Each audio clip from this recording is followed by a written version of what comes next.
Today in this video, I'm gonna explain how to hard reset Samsung Galaxy A22.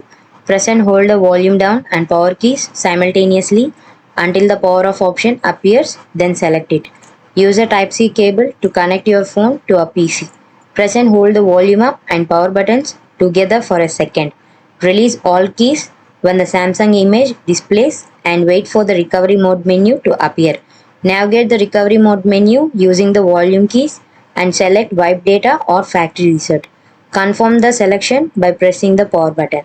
Choose factory data reset from the options and confirm with the power key. Finally, select reboot system now using the power button. Once the process is complete, you will see a message indicating successful hard reset. After the reset is done, your phone will be restored to its original factory settings. Follow the on-screen instructions to set up your device as you did when you first purchased it.